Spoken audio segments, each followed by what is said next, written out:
கண்மணி அன்புடன் சீரியலில் அடுத்து என்ன நடக்கப் போகுதுன்னு தெரியாம அதிர்ச்சியில் இருக்கீங்களா? ஹோட்டல் பிசினஸை காப்பாத்த முடியாம ஜீவா தவிக்க அவருக்கு பின்னாடி இவ்வளவு பெரிய சதி நடக்குதா? வாங்க எபிசோட் முழுக்க என்ன நடந்துச்சுன்னு பார்க்கலாம். ஜீவா தன் ஹோட்டல் பிசினஸை சரி செய்ய முடியாம ரொம்பவே மனவருத்தத்துல இருக்காரு. அவரோட பார்ட்னர் ஜீவாவுக்கு கொடுத்த அவகாசம் முடிஞ்சுடுச்சு. ஹோட்டல் பிசினஸை வித்துட்டு அந்த கடனை அடைக்கச் சொல்லி ரொம்பவே கட்டாயப்படுத்துறாரு. ஜீவா எவ்வளவு கெஞ்சியும் அவரோட பார்ட்னர் கார்னாரா பேசுறாரு. அடுத்த மாசமே கனடாவுக்கு கிளம்புறதா சொல்லிட்டு ஹோட்டலை ஜீவா பெயருக்கு மாத்திடச் சொல்றாரு. இது ஜீவாவுக்கு பெரிய அதிர்ச்சியா இருக்கு. இதற்கிடையில் கண்மணி காயம்பட்ட கையை வச்சுக்கிட்டு ஹோட்டலுக்கு வரா. ஜீவாவோட பார்ட்னர் அவங்க கிட்ட அசிங்கமா பேசுறாரு. எதற்காக அவங்க இங்க வராங்கன்னு புரியாம ஜீவா கோபப்படுறாரு. உடம்பு முடியாம வீட்ல ரெஸ்ட் எடுக்க சொன்னா ஏன் இங்க வந்தன்னு கண்மணியை திட்டுறாரு.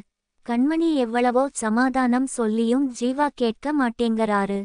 கண்மணி மேல இவ்வளவு கோபத்துல ஏன் இருக்காருன்னு தெரியாம எல்லாரும் குழப்பத்துல இருக்காங்க. ஹோட்டல் சமையல்காரங்க எல்லாம் பயத்துல இருக்காங்க. ஹோட்டல் வேற ஒருத்தர் கைக்கு மாறிடும்னு நினைக்கிறாங்க. இந்த நேரத்துல கார்த்தி ஹோட்டலுக்கு வரா. கண்மணிக்கு காயம்பட்டதை பார்த்து அதிர்ச்சியாகுறா. எப்படி இந்த காயம்னு கேட்க ஜீவா அதை அலட்சியமா பேசுறாரு. இதுக்கு அப்புறம் என்ன நடக்கப் போகுதுன்னு தெரியல. ஜீவாவுக்கு ஹோட்டல் பிசினஸ்ல பெரிய சிக்கல் இருக்கு. இந்த நேரத்துல ஹோட்டல்ல வேலை பார்க்கிற ஒருத்தர் ஜீவாவுக்கு ஒரு விசிட்டிங் கார்டை தர்றாரு. ஒரு பெரிய இன்வெஸ்டர் இன்வெஸ்ட் பண்ண காத்துட்டு இருக்கதா சொல்றாரு. ஜீவாவுக்கு அது ஒரு பெரிய நம்பிக்கையை கொடுக்குது. அந்த இன்வெஸ்டரை பார்த்தால் ஹோட்டல் பிசினஸை காப்பாத்திடலாம்னு நினைக்கிறாரு. ஜீவா அந்த கார்டை பார்த்து ரொம்ப சந்தோஷப்படுறாரு.